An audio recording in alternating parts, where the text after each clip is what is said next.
Welcome to Trudge the Road. We're your host. I'm Rich, a recovered drug addict. My name is Jerry, and I'm a sober alcoholic. And this week the show is brought to you by Caron Treatment Centers. Caron is a nonprofit leading provider of drug and alcohol addiction treatment with treatment facilities in Pennsylvania, Florida, Texas, and offices in Bermuda, Boston, New York, Philadelphia, and Washington, D.C. And they can be reached by calling 1-800-854-6023, or you can go to their website, caron.org. That's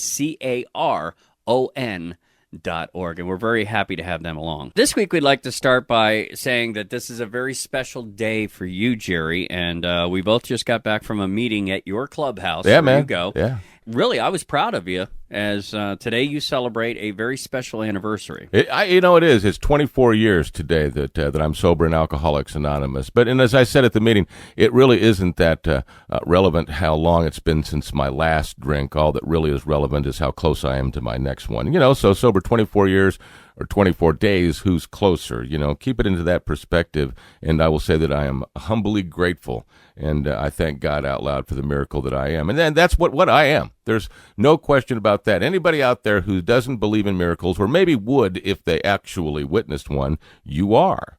As a matter of fact, in all honesty, by the Department of Psychiatry at the University of Louisville, I was classified as a level C class 10 alcoholic. Survival rate, 0. So if I die sober, I'll be one of the first people who is documented as being this way, even though I know many of us have. But it is just an absolute miracle. It defies science that I am not only alive today, but I'm functioning, and I'm living a full life, and I'm excited, and I'm happy, and I'm joyous, and I'm free.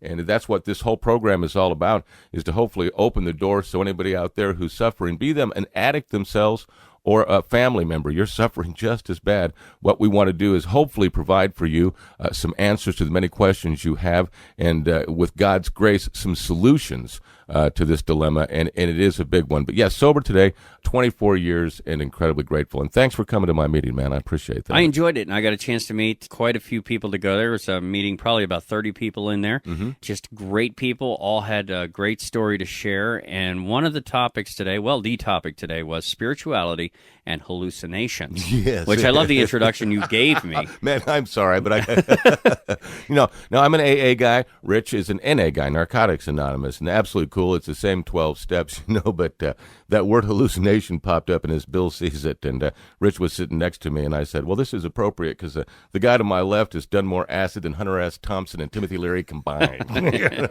And you wouldn't be lying about that. It's funny that you said that, because I knew that when it came to my turn to share, I wasn't going to share, but however, I was going to markedly say, hallucinations? Well, I know a lot about that. I spent a lot of time hallucinating, but it really was a cool meeting, and there was a lot said about spirituality and hallucinations and whether they were one and the same. Absolutely, and Bill, we talk about a spiritual awakening and the spiritual experience in the text. Bill, of course, he had the dramatic awakening, if you will, the bright light syndrome, I think it is described quite often, and that was dramatic, and it was experienced immediately, and that's the difference between awakening and experience, and we also refer to it as the educational variety, our spiritual experience. And when we awaken, we awaken slowly, and you become more awake gradually as time progresses, and that is how most of us find our spiritual experience is through that growth process. Bill's was bang, experienced it immediately, and mine has been the educational variety, and it today could never have been projected anywhere near reality from where it was 24 years ago. I mean, where I was 24 years ago, the honest to God truth, I thought I was in hell. I'm not kidding. Because I was coming out of a blackout with a blood alcohol level of 3.7 in a sobering up center in downtown Louisville, and surrounded by people who were experiencing the DTs and others who were sick, and it was dark, and these voices, and was this it? Is this hell? Did I die? Am I in hell? That's literally where I thought I might be at that second. 24 years ago at this very moment, And, as the days progressed, of course, I projected where things might be, and I wasn't even close. And I'm just so grateful that my plan didn't happen, And I'm really grateful that I'm open-minded enough to this spiritual progress, to this spiritual journey that I'm on, that it's God's will that I'm here to do. And that's what we're doing here today, and that's what Trudge the Road is all about. And hopefully, we're not perfect, but, someday we'll kind of get to that point ourselves. And I'm just really excited to be here, and it's just such a miracle. And I am a living miracle. And it's great to have you here. And when it came your time to share this morning, you had a really great, compelling story. Do you want to hear it? Well, that's where I'm leading here. Okay, yeah. All right. I rarely do tell this story, and I'm glad you brought it up, because it would take that. It takes a little bit of courage to talk about it, because it is my spiritual experience, if you will, my bright light, which happened at 22 years of sobriety. It wasn't in the first few days. Right, so this just happened a couple of years ago. 2 years ago, as a matter of fact, almost to the day, and I was on my way to my little hanging out ground, which is Myrtle Beach, South Carolina, and we're up in the Northeast. It's a long drive, and it was last July, and it was over 100 degrees outside at noon. A great time to go down to the beach. But anyway, I'm on my way. Now, I know that area of the country really, really well, North and South Kakalaki. We are just like that. So I'm taking the back roads to try and save 5 minutes, and just avoid that billion-dollar interstate highway system. That's that alcoholism. One that was built just for you. Exactly, just for me. And I'm flying down the highway trying to get to Murdy. And literally, I don't even know where I am, somewhere in between Wilcox and Wilmington there, and boom. I mean, just an explosion. And I saw debris flying by the window and the car starting to shake. Oh, my God. And I got it off to the side of the road, and I went back and looked at it. The side piece was gone in the back, and really I thought that it had blown the rear end out of the car, that I had destroyed it. Oh, man. So here it is, it's 100 and some degrees outside. I mean, I don't even know where I am. I really don't even know where I am. I don't have the AAA, of course, and I don't know what I'm going to do. And you don't have GPS. No, I have no GPS, and I use that alcohol prayer, our favorite one, God help me. Right. Now let me predicate that with saying, after a number of years of sobriety and a spiritual experience, I have learned to never pray for selfish things, ever. I'll pray for you. I'll pray for the knowledge of God's will for me, but I don't pray for selfish things, But in this particular incident, I am helpless, and I've reached out. God, please help me. And the next thing I did was to start going through the glove box, and there's my insurance information. And there was a phone number on there. Need help? Call it. Geico, I'll give them a plug. Thank you. I mean, and I called this phone number, and they said, we can help you. Where are you? And I said, I don't know. I'm somewhere in North Carolina, and gave them a rough idea. And they said, hold on, we think we can ping your cell phone and get a real close idea of where you are. Amazing, technology. And boom, they do. They get a rough idea of where I am and contact the, local service station they're associated with. And this lady gets on the phone. It's a three-way conversation. Now, good Carolina lady, I could tell. Hey, honey, how you? Right.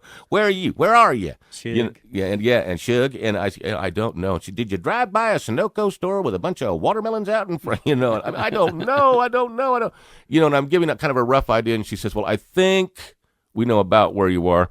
We're going to send somebody out. Be patient. Thank you. God bless you.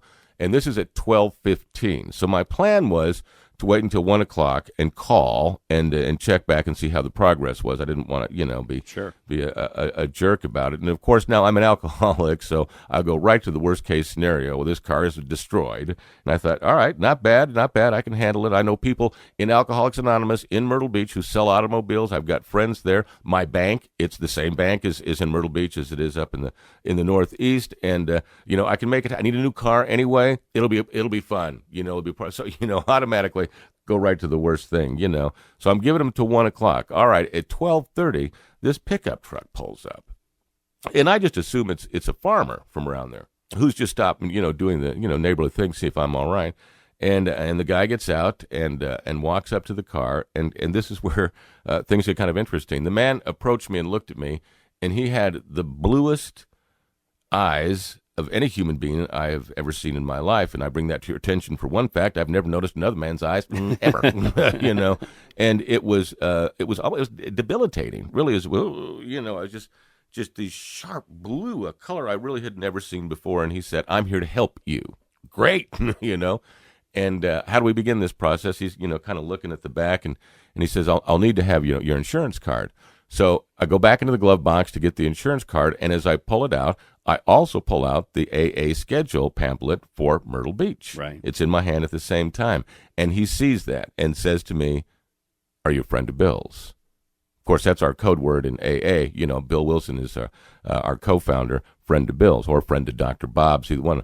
And I said, "I'm a real close friend," And he goes down to his keychain. He's got a big old keychain on, and he fumbles through these keys and pulls out the coin, his AA coin, signifying however long it is he's been sober. Right. And he says to me, "Get out of the car."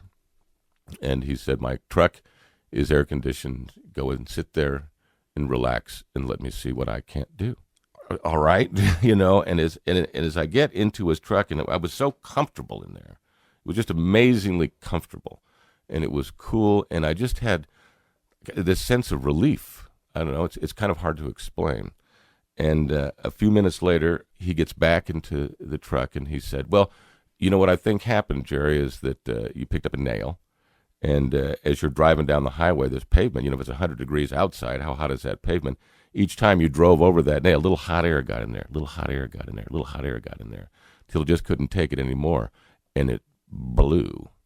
The tire just blew. Sounds like what we do, just Sure. a little more hot air, a little steam, and then boom, we blow up." And he said, "I was able to repair it, and you are safe, Jerry. Your journey can continue." Now, I want you to focus on those words. Those were the exact words. "You are safe, Jerry. Your journey can continue." So this is something that you typically would not hear from someone from North Carolina. Listen, to but speak in that language. that's my hometown, Right. and that's just not part of the English language as it's used down there. And I'm not being mean or anything of that nature. It's just it'd be odd to say that anyone say "Hey, she's fixed. Hit the road. Good luck to you." And I was just overwhelmed by the way he said that, and I said, well. What do I owe you? How much do I owe you for this? And he said this to me. He goes, "What do you charge another alcoholic in trouble?" And I said, he goes, "That's what I thought." And he goes, "That's what I'm charging you."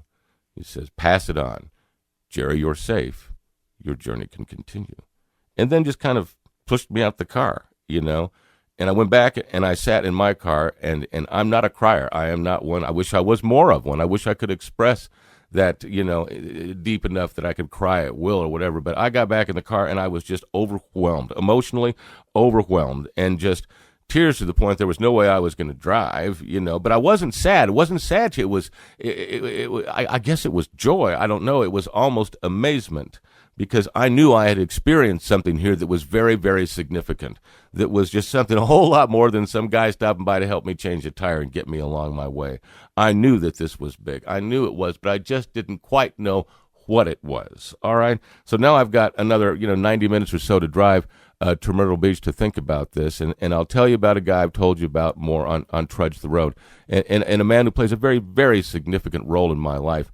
He's a brilliant, brilliant man who holds several PhDs, chairs the Department of Divinity at a major university, and is a rabbi. And he's just the coolest, most down-to-earth guy in the world who can just explain things spiritually so well, and he's so absolutely connected.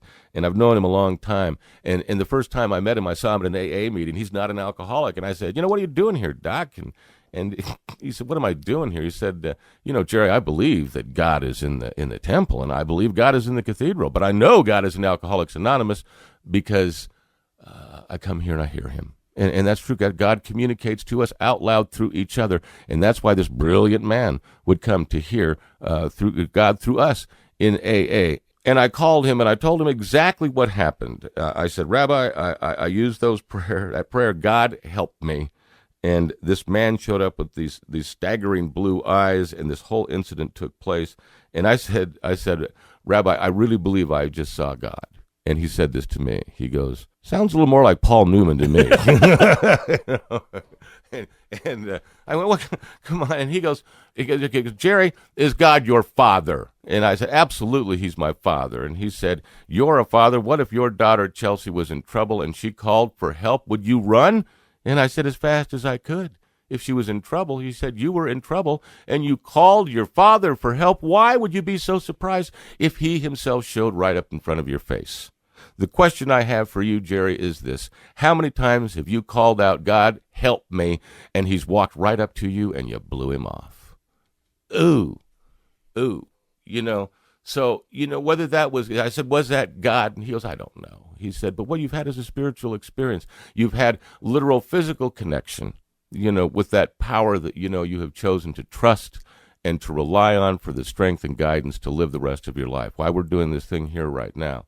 And for that, I'm ever so grateful. And it was a life-changing situation. And whether, whatever you want to read into it, to me, it was a miracle. To me, it was touching my father, physically. He was there.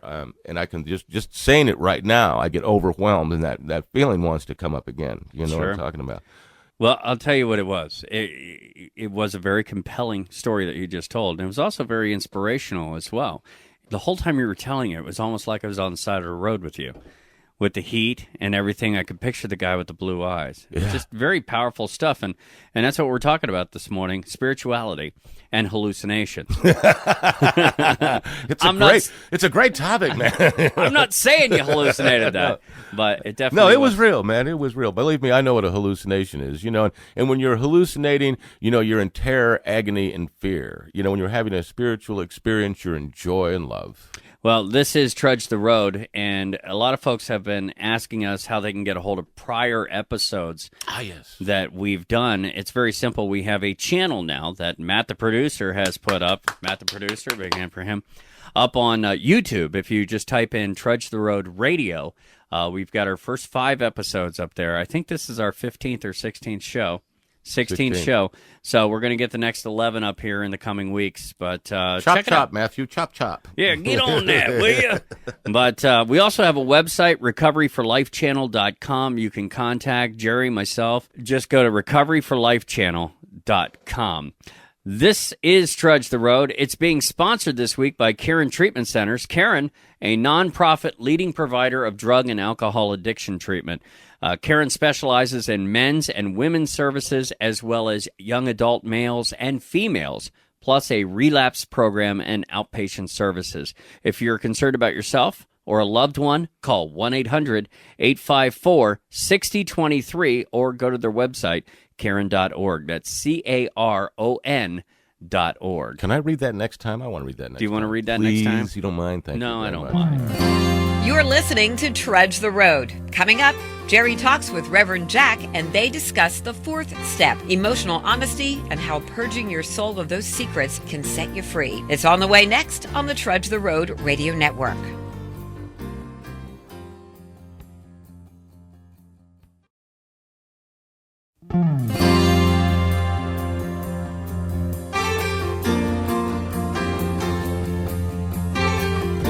Welcome back to Trudge the Road. My name is Jerry. I'm a sober alcoholic, and Trudge the Road is sponsored by Karen Treatment Centers. Karen is a nonprofit leading provider of drug and alcohol addiction treatment with treatment facilities in Pennsylvania, Florida, and Texas, and offices in Bermuda, Boston, New York, Philly, and Washington, D.C. They can be reached by calling 800-854-6023 or by going to their website, which is Karen.org. That's CARON.org. Check them out. Wonderful people. Morning, Father Bill. I know you're out there. Speaking of which, and spirituality is such a huge role in Trudge the Road. As a matter of fact, we invite God to join us in every segment of TTR because we treat God like a gentleman, and a gentleman does not go where he is not invited and doesn't stay where he is not welcome. So we do invite him here today to be with us in this very special segment. My friend Reverend Jack is here with us right now. Jack, welcome. Thank you for coming by. It's such a privilege to be here, Jerry. Thanks very much. It's wonderful. We want to talk a little bit about the poison in our soul, and I'm talking about shame and some of that secret shame that we carry that can be so incredibly significant to the point that it'll take us right back to drinking and to drugs. Now, I'm going to use an exact quote here from Reverend Jack. I don't have the power to make a mistake so ugly that God can't change it into something magnificent. That just blows my mind, you know? And we've talked about on this program openly my own issues. I was a street kid. I lived out there. I did what I had to do for money. And what did I do for money? Well, it's exactly what you're thinking. And I had unbelievable shame issues. And, of course, that was going to go with me to the grave. I was not going to tell anybody about that.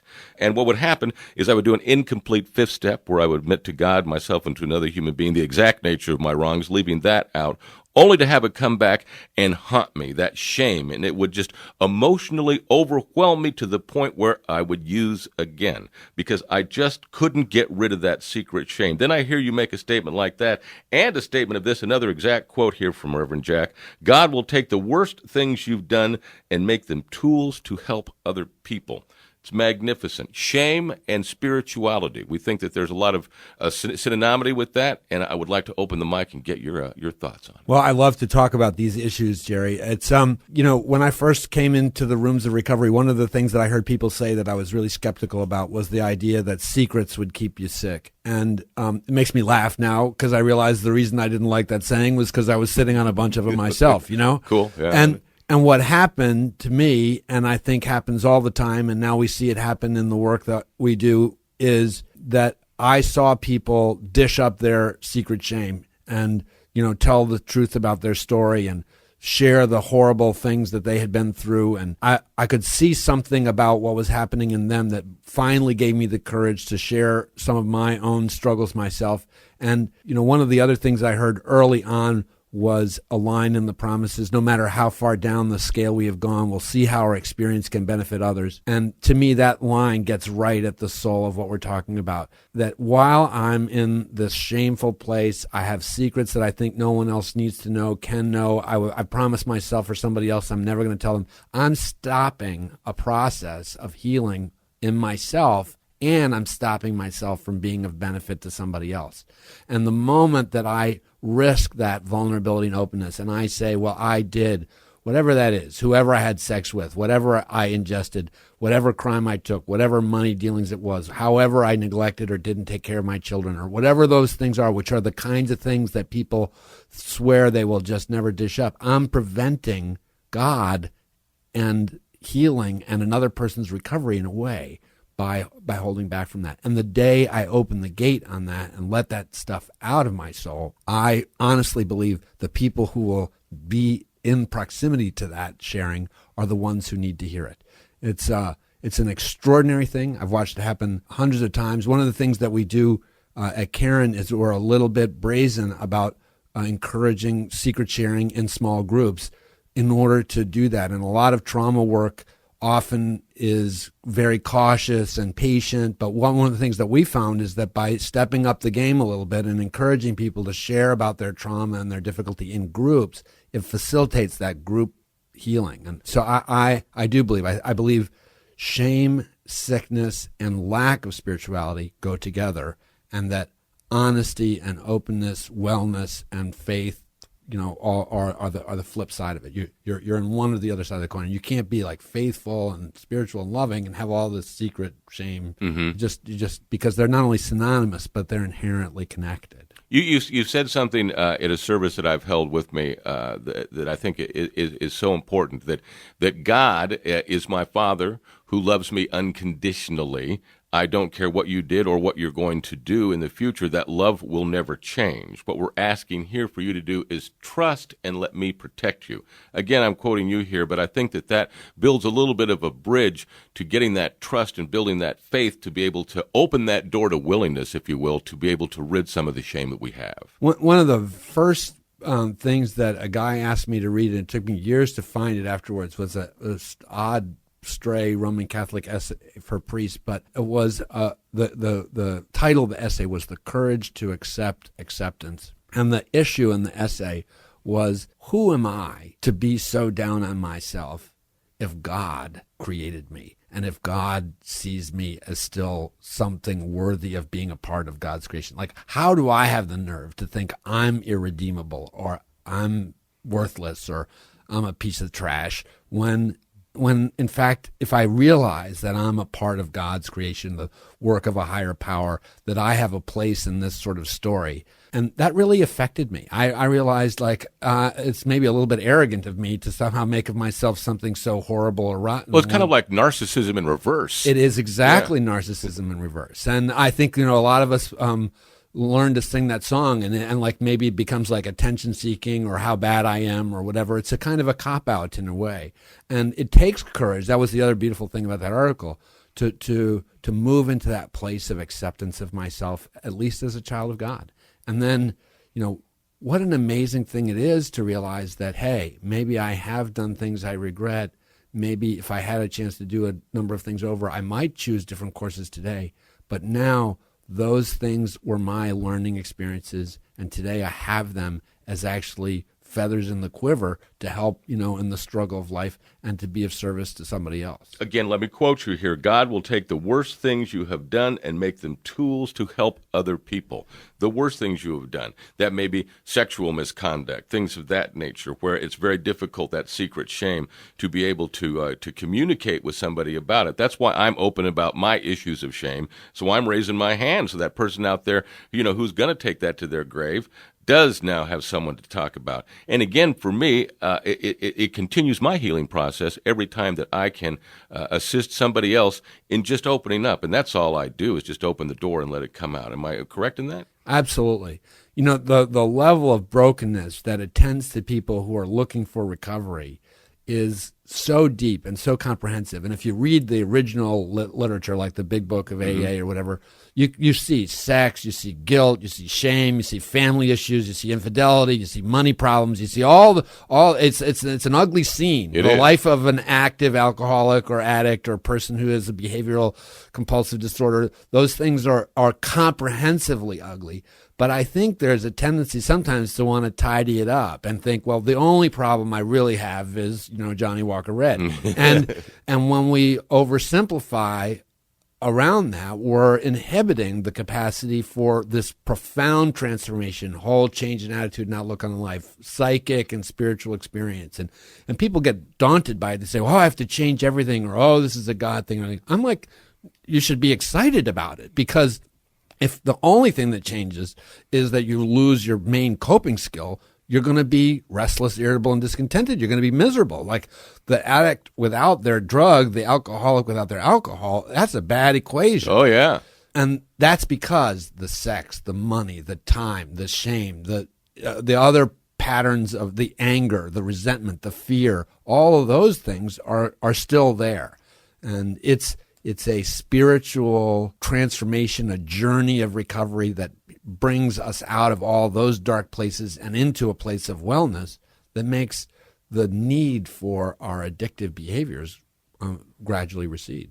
I think it comes down to that point where we breathe the clean air of decency. When you taste that, when it is relieved. And again, I believe that this is completely spiritual. And as we said off mic, talking about these issues of secret shame really being spiritually based, because that is indeed in our venue here, the 12 steps, the solution. The solution is a spiritual one. It is absolutely. And one of the phrases I use sometimes when I talk that I think a lot of our listeners would relate to is life on one page. There is a journey, I think, for the addict and alcoholic from a life that is dishonest and sneaky and has a bunch of secrets and a bunch of game playing. And most of us come in and the first thing that we do is we stop doing the drugs and the alcohol, but we are still lying, cheating, conniving, manipulating, rationalizing, all that stuff.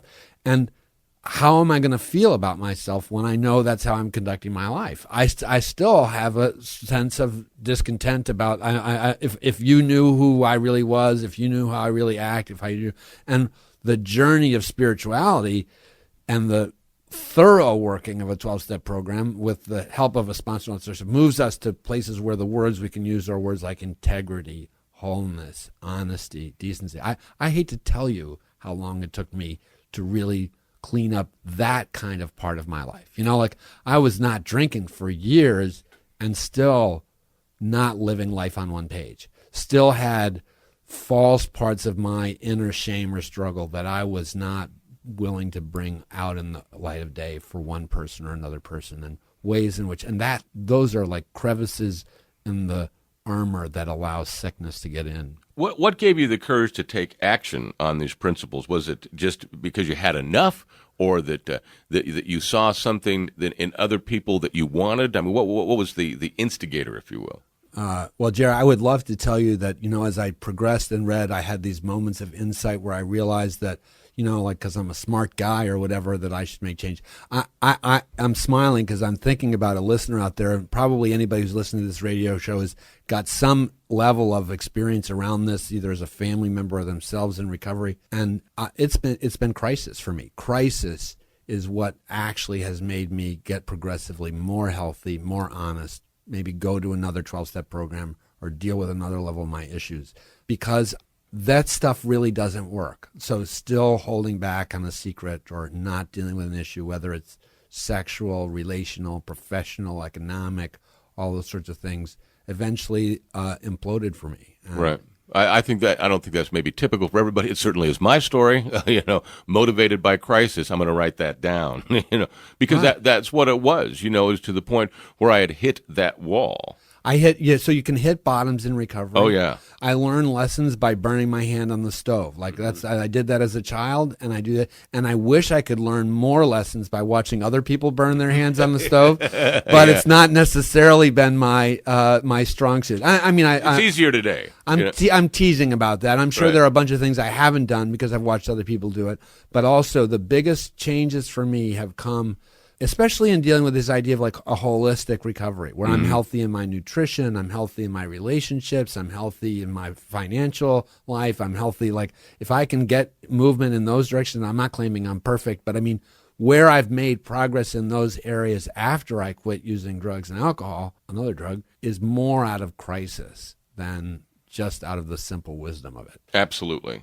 We're getting kind of short on time here. One of the things that I want to bring up, and it certainly it represents you, it represents Father Bill and Doug and Mike and everybody here at Caron, is that there is a tremendous amount of love at this facility. And I speak for Rich and Matt. We love to come here because we feel that love, and we really appreciate it. And we hope to have you back many, many times, Reverend Jack. You've been dynamite. Thank you. I would be delighted to be back on the show. I have 30 different themes I love talking about, but I appreciate the plug for Caron. One of the things I really think that we work really hard to do is bring love to the people that we work with.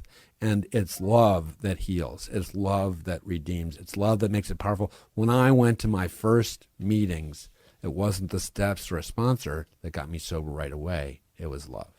Wow. Ladies and gentlemen, that's Reverend Jack, and this is Trudge the Road, which is sponsored by Caron Treatment Centers. Caron is a nonprofit leading provider of drug and alcohol addiction treatment. Caron specializes in men's and women's services, as well as young adult males and females, plus a relapse program and outpatient services. If you're concerned about yourself or a loved one, call 800-854-6023 or go to their website, caron.org. That's CARON.org. Reverend Jack, man, we're going to see you around here a lot more. Thank you, and thank you to Caron so much. Thank you, buddy. All right, Trudge the Road. We'll be back in just a minute. You're listening to Trudge the Road. Coming up, Jerry talks with Eli. Eli is a recovering drug addict and sober alcoholic that is willing to share his story on the Trudge the Road radio network.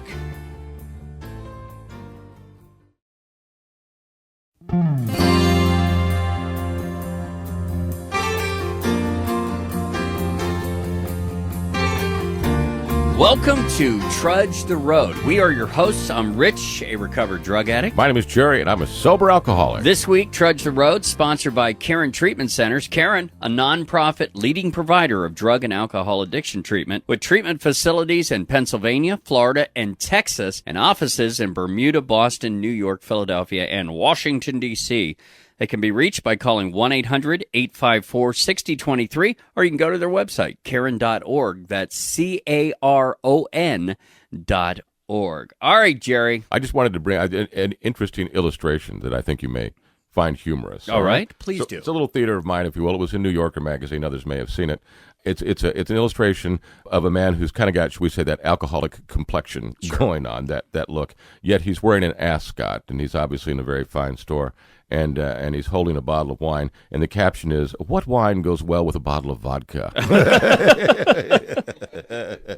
I've been sitting on that one for a week, man. We all know that story. This segment, we want to talk a little bit about, and I don't know if the word is forgiveness, but I'm going to lay out a scenario for you that happened to me just a couple of weeks ago, and I told you about it right after it happened. And I believe your words to me were, "You need professional help."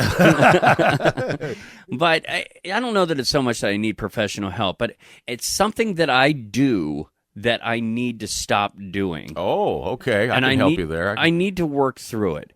A couple of weeks, there was a national act. We do radio in our real jobs outside of this. We're in show business. Anyways, there was a national act that was at a local club here in the area where we live, and he was coming up on stage, I believe, at 9:15.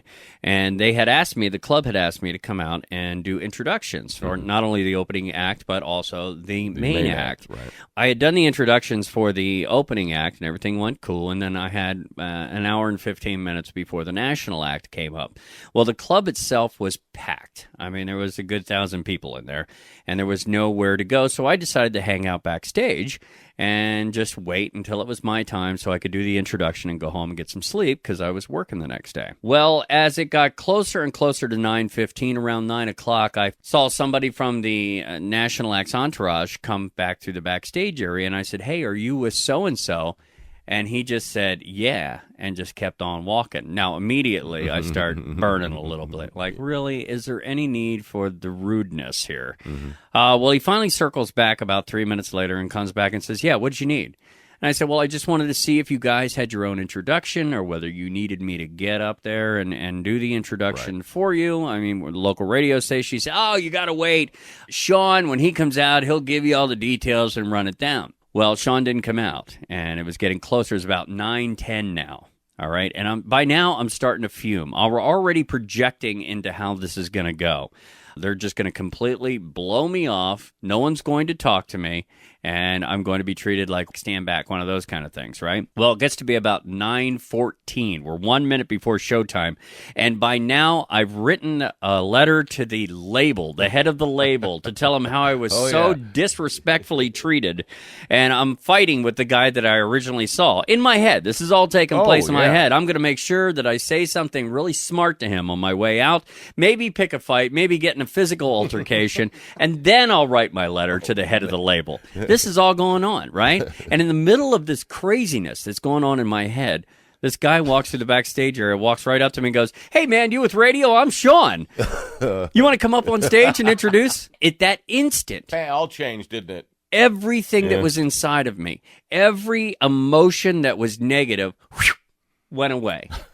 Just instantly. Sure. And I felt almost relief, and I almost felt like I had a little hangover from the negativity that was in my head. Hangover, absolutely. And actually what it did was help propel me so that when I got up there and I finally did introduce the act, that I had one of the best. I felt looser and felt on top of it, more so than I would have if I just casually went up and I knew that all this was going to take place in the first place. But anyways, I got off stage, I got in the car, and I was driving home, and I was thinking about how this happens to me on more than one occasion.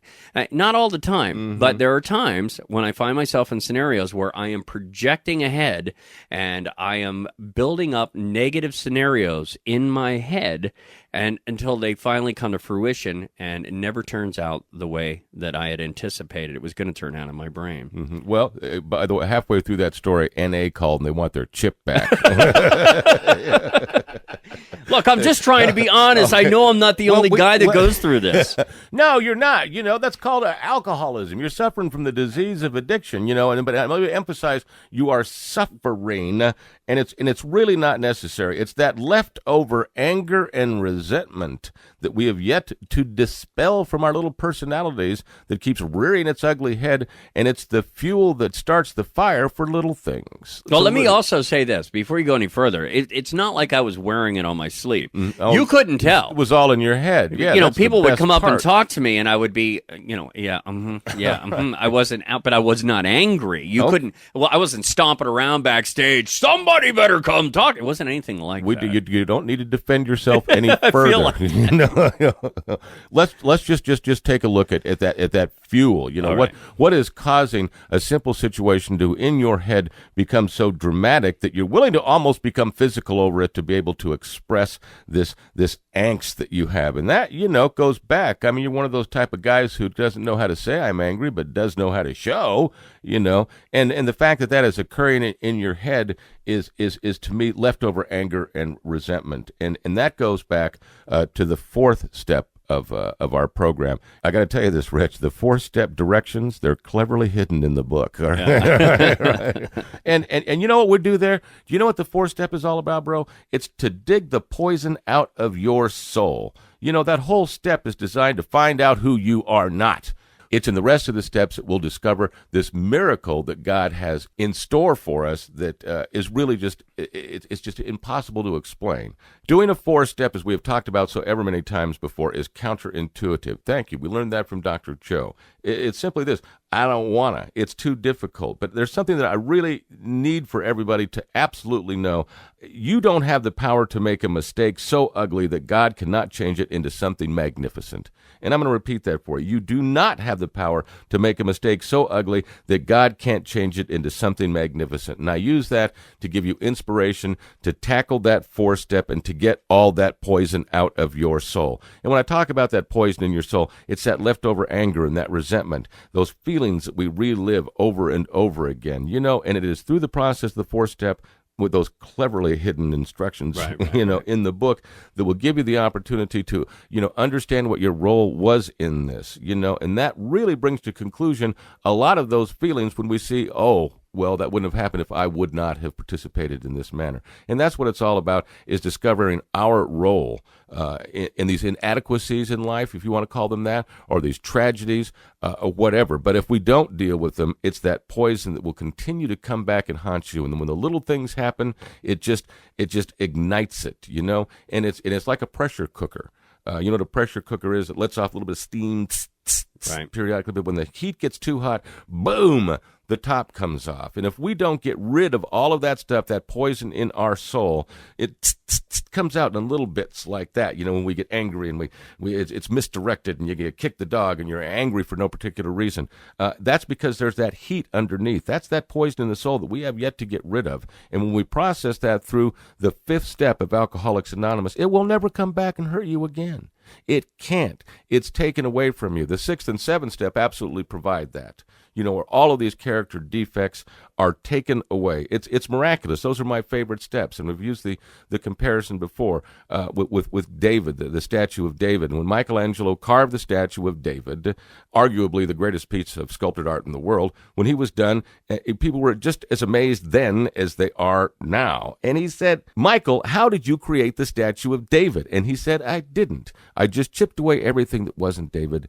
And there he was. And that is this process of discovering who you are. We learned in the 4-step who we are not, and now we're discovering who we are. And it's this magnificent piece of sculpted art that God is doing right before our eyes in the rooms of Alcoholics Anonymous. And that's what I brought up this morning. It's my anniversary, and I noted 14 people in the room who had walked in pitiful, incomprehensible demoralization. That describes the way they walked in the room. Now leading healthy, happy, productive, joyous, free lives. What a miracle for me to be able to witness that, but to show again the proof that once the poison is rid from the soul, then the real work, the real sculpting that God does begins, and this magnificent piece of art will emerge.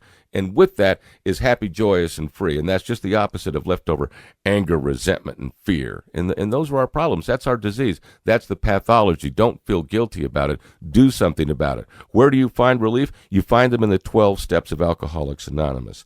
I've never seen anybody fail doing the 12 steps. You have to do the steps because that is where the relief is. Thank you, Jerry. I appreciate that. And one of the things that I'm not going to do any longer is introduce national acts. All right? I'm kidding. No, very sage advice, and I do appreciate it. This is Trudge the Road, and this is why we do the show, to get the message out, to show you that you're not alone. Perhaps you're sitting at home and you can't make a meeting. This is a great way to catch a meeting. I actually had a conversation with somebody not too long ago who writes a blog. She is in recovery as well. Mm-hmm. And I was reading her blog, and I was touched by it, so I sent her a message back and said, hey, look, we do this show. We have met prior, her and I, she as well as a musician. And I said, we have something in common. Won't you listen to the radio show? So she went to YouTube, where you can catch all of our prior episodes of Trudge the Road. Just go to Trudge the Road Radio there on YouTube. Listen to it, and she said that she was blown away by the show. She said there are days when she cannot make a meeting, and this is perfect for her. We're right there. We're a meeting in a minute here, and can I just throw in one more little thing about kind of wrapping up in that 4-step, because I'm just kind of a little bit 4-step crazy. It's so important that I'm just. If you don't direct it at me, it's can, not, okay? baby. It's absolutely, to me, you take the worst things I've ever done in my life, take the worst things I've ever done, the things on that 4-step, the worst, and God has made them today the tools that I use to help other people. It's not that horrible behavior doesn't have another side. It does. The tools we use to help other people. Do that 4-step. Do that 4-step. All right. And you can also send Jerry and I an email at recoveryforlifechannel.com. That's recoveryforlifechannel.com. And Jerry, our sponsor this week? Trudge the Road is sponsored by Caron Treatment Centers. Caron is a nonprofit leading provider of drug and alcohol addiction treatment. Caron specializes in men's and women's services, as well as young adult males and females, plus a relapse program and outpatient services. If you're concerned about yourself or a loved one, please call 800-854-6023 or go to their website, caron.org. That's CARON.org, and we appreciate their sponsorship immensely. This is Trudge the Road. You've been listening to Trudge the Road, brought to you this week by Caron Treatment Centers. You can catch Trudge the Road every week on this great radio station, which is a part of the Trudge the Road Radio Network.